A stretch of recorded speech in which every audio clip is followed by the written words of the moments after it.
बड़ी खबर हम अपने दर्शकों को बता देते हैं। 4 फरवरी को पीएम मोदी की बेतिया में सभा, पीएम मोदी के साथ मंच साझा कर सकते हैं नीतीश कुमार। इस वक्त की बड़ी खबर है क्योंकि अब कहा जा रहा है कि नीतीश कुमार मंच साझा कर सकते हैं क्योंकि 4 फरवरी को प्रधानमंत्री नरेंद्र मोदी बेतिया में सभा करने वाले। उससे पहले खबर यह भी थी कि झारखंड जाने वाले थे नीतीश कुमार, लेकिन अपना कार्यक्रम रद्द कर दिया। और ठीक क्योंकि 4 फरवरी को पीएम मोदी बिहार के बेतिया में मौजूद रहेंगे और संभव है कि नीतीश कुमार उस दौरान मंच पर साथ रहे। और सर्वेश, जब ये खबर सामने आ रही कि प्रधानमंत्री नरेंद्र मोदी की सभा होगी और हो सकता है कि उस स्टेज पर नीतीश कुमार भी मौजूद रहेंगे, अगर ऐसा होता है तो संकेत क्लियर?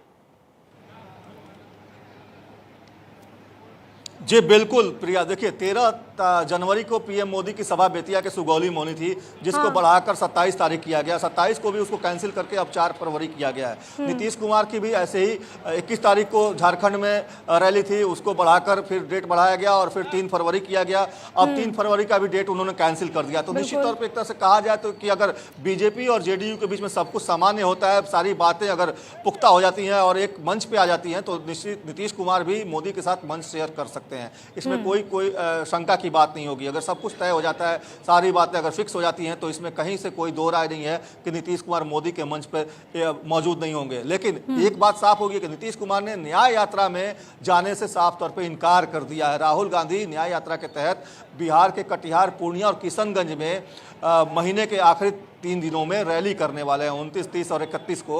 उस दरमियान नीतीश कुमार को न्योता दिया गया था, लेकिन नीतीश कुमार की तरफ से साफ तौर पे इनकार कर दिया गया है।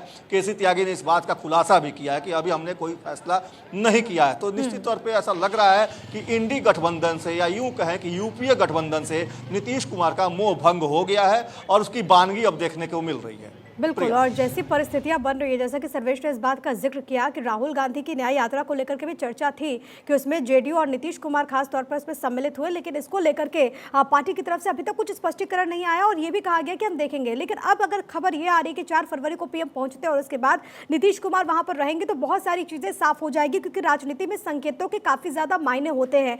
लेकिन सर्वेश, अब जरा ये बताइए कि क्या, क्योंकि अभी जो परिस्थितियां बनी और आंकड़ों के जरिए अपने दर्शकों को बता रहे थे कि किस तरीके से आरजेडी और जेडीयू की स्थिति इस वक्त है बिहार विधानसभा की अगर बात करें तो 8 ऐसे विधायक होंगे जो कि बहुत इंपॉर्टेंट रोल प्ले करेंगे। ये ग्राफिक्स आपके टीवी स्क्रीन पर है। अब उन 8 विधायकों को किस तरीके से आरजेडी अपने पाले में लाएगी, पहला सवाल तो ये, क्योंकि बहुमत के लिए यानी कि 122 डिजिट पहुंचने के लिए 8 की जरूरत और होगी इसमें, अगर हम सभी को ऐड ऑन कर दे तो। अव्वल सवाल ये। दूसरा सवाल ये कि अगर मैं गलत नहीं हूं तो सर्वेश, बिहार में जो विधानसभा अध्यक्ष हैं वो आरजेडी कोटे से ही हैं, तो क्या इतना आसान जनता दल यूनाइटेड के लिए भी होगा या फिर यहां से अब आगे परिस्थितियां कैसे बनेगी? देखिए, राजनीतिक संभावनाओं का खेल है और संभावनाएं कहीं भी कुछ भी हो सकती हैं। जहां तक आपने बताया, बिल्कुल वाजिब फरमाया कि अवध बिहारी चौधरी जो विधानसभा के अध्यक्ष हैं, वो कहीं ना कहीं आरजेडी कोटे से ही हैं और निश्चित तौर पे ऐसा ये माना जा रहा है कि अविश्वास प्रस्ताव ला सकते हैं लालू प्रसाद यादव। और अगर ऐसा, जी बिल्कुल, देखिए तस्वीरें लगातार यही हैं कि गाड़ियां आ रही हैं, जा रही हैं, लेकिन जो चेहरे जो अंदर सीएम हाउस के भीतर हैं वो अभी भी अंदर हैं और वो अब लोग अभी भी बाहर नहीं निकले हैं। और तमाम मीडिया कर्मी यहाँ पर मौजूद हैं और इस हलचल को सब लोग चाहते हैं कि अपने चैनल पर सबसे पहले ब्रेक करें।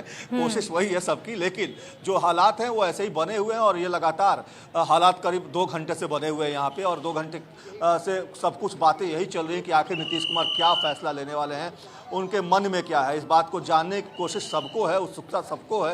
हालांकि अभी भी अंदर खाने से क्या कुछ चल रहा है इसकी सूचना फिलहाल अभी नहीं मिल पाई है। लेकिन एक बात जरूर है कि जेडीयू ने अपने सभी विधायकों को पटना तलब कर लिया है।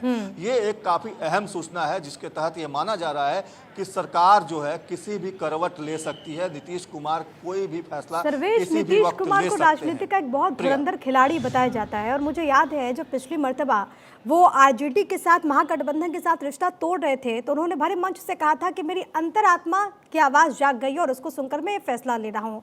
उस वक्त जो एक मुद्दा था वो करप्शन को लेकर के था, जिसको लेकर के उन्होंने तेजस्वी यादव के बारे में बताया था कि मैंने तो कहा था कि वो इस्तीफा दे दे, लेकिन उन्होंने माना नहीं और अब मैं अलग हो रहा हूँ। उसके बाद उन्होंने एनडीए के साथ वो आ गए। दूसरी बार, इस बार उन्होंने परिवारवाद के मुद्दे पर घेरा। और ये सही बात है कि 18 वर्षों में नीतीश कुमार पर ना करप्शन का आरोप लगा है, ना परिवारवाद को लेकर के उन पर उनके विरोधी हमलावर उस तरीके से रहे हैं। तो क्या नीतीश कुमार अपने कद को लेकर के भी एक मैसेज लोगों के बीच में देना चाहते हैं, कम से कम इन दो मसलों पर?